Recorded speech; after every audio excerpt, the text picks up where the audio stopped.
Yes, students, we are just continuing our previous chapter, which is accounting for debentures. Today we are going to discuss about our previous topic, which we earlier discussed in our last class, जो है calls in arrear and calls in advance. Students, last class में अपन ने question number 15 देखा था. अब अपन देखते हैं question number 17. इसमें दोनों कॉन्सेप्ट आ जाएंगे, calls in arrear and calls in advance. अगर दोनों चीज़ें एक साथ हो जाती है तो उस केस में आपको थोड़ा कॉम्प्लिकेटेड हो जाता है एंट्री बनाना. तो इसीलिए अपन ये वाला क्वेश्चन सॉल्व करते हैं. सो क्वेश्चन इज दैट कि अभिषेक लिमिटेड इशू 10,000 डिबेंचर. क्वेश्चन ने बोला 10,000 डिबेंचर इशू करें ऑफ ₹100 ईच. पेबल इज ₹25 पर on application, 15 debentures on allotment and ₹60 पर डिबेंचर ऑन कॉल्स.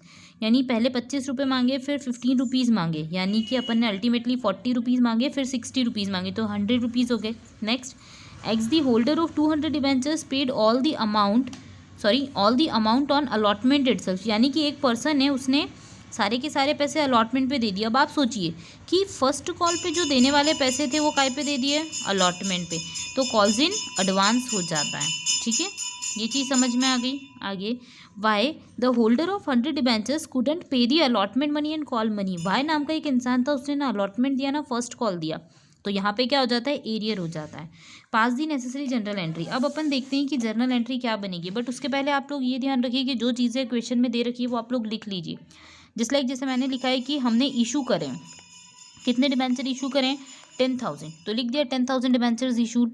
फिर डिबेंचर ऑफ ₹100 ईच. एक डिबेंचर कितने रुपए का है, ₹100 का है. आगे 25, 15 और 60 का लॉजिक है.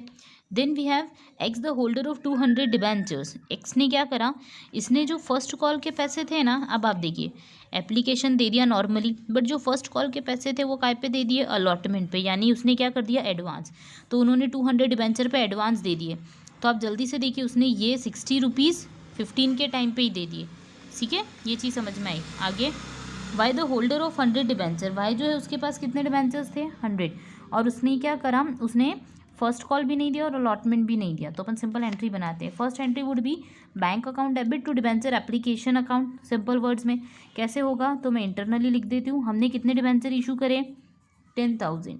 10,000 पे अपन को कितने रुपए मिल रहे हैं, ₹25, यानी ₹2,50,000. अल्टीमेटली सारा रिसीव हो गया है, तो अपन एंट्री बना देते हैं. Debenture application account debit to debenture account 2,50,000. जितने से डेबिट था उतने से ही क्रेडिट हो जाएगा.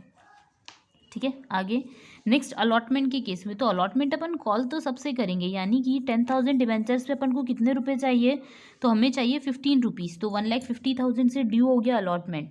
Debenture allotment account debit to debenture account. Next would be related to your received of entry amount. ठीक है, तो अमाउंट रिसीव होता है तो अपन को पता पड़ता है कि अच्छा यहाँ पे तो एरियर हो रहा था. यहाँ पे जिसके इंसान के पास 100 डिबेंचर्स थे उसने पैसे नहीं दिए, बट जिसके पास 200 डिबेंचर्स थे उसने एक्स्ट्रा पैसे दे दिए.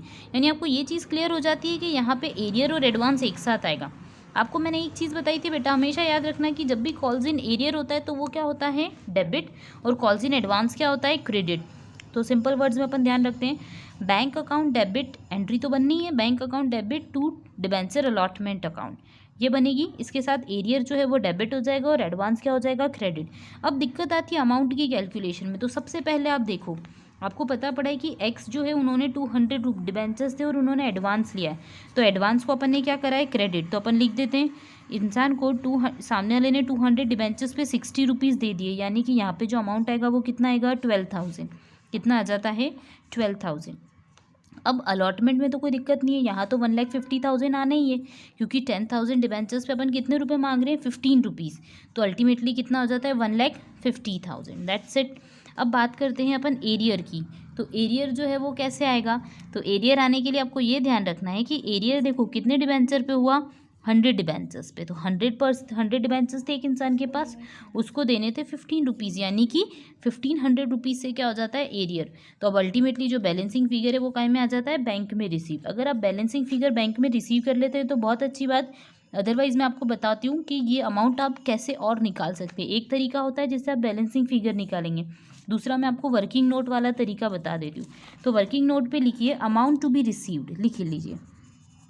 कैलकुलेशन बताती हूँ, अमाउंट टू बी रिसीव्ड, तो आपको कितना अमाउंट रिसीव होना चाहिए था.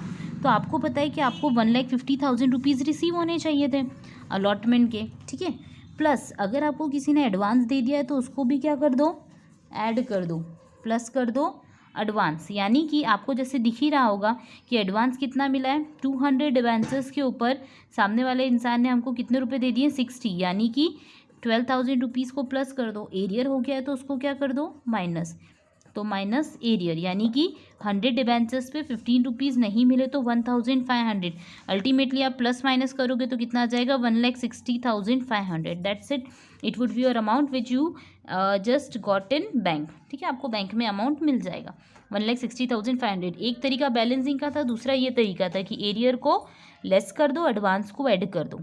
नेक्स्ट अपन बात करते हैं फर्स्ट कॉल की, तो एंट्री हो जाती है debenture first call account debit to debenture account. लिख दीजिए कितने रुपए से हो जाएगा, तो हमारे पास तो 10,000 डिबेंचर्स थे, उस पर अपन को 60 रुपीज़ मांगने थे, तो 6 लाख रुपीज़ से। नेक्स्ट, अब इस केस में क्या हो रहा है, तो इस केस में अपन को पता पड़ रहा है कि एडवांस जो इंसान ने पहले दे दिया था वो इंसान क्या कर रहा है, अब पैसे देगा अपन को नहीं देंगे। तो एडवांस जब फर्स्ट टाइम आता है तो क्रेडिट होता है, नेक्स्ट टाइम जब रिकवरी होती है तो डेबिट होता है। सो एंट्री हो जाएगी हमारे पास सबसे पहले first call account credit, normally entry करते हैं bank account debit, calls in advance, ये प्रीवियस वाला था वो debit, calls in arrear account debit to first call account. तो फर्स्ट कॉल तो अपन देख लेते हैं, 10,000 multiply by 60 would ultimately gives you 6 lakh rupees.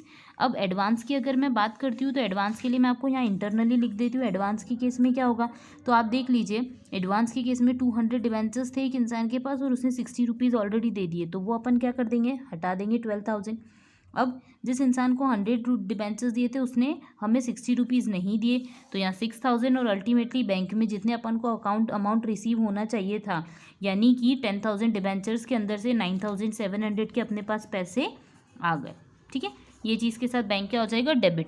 Hope you got it, ये चीज़ आपको समझ में आ गई होगी। इसी के साथ अपना कॉल्स इन एरियर का कॉन्सेप्ट कंप्लीट होता है। अपन नेक्स्ट वीडियो के अंदर इंटरेस्ट से रिलेटेड कैलकुलेशन देखेंगे। Thank you.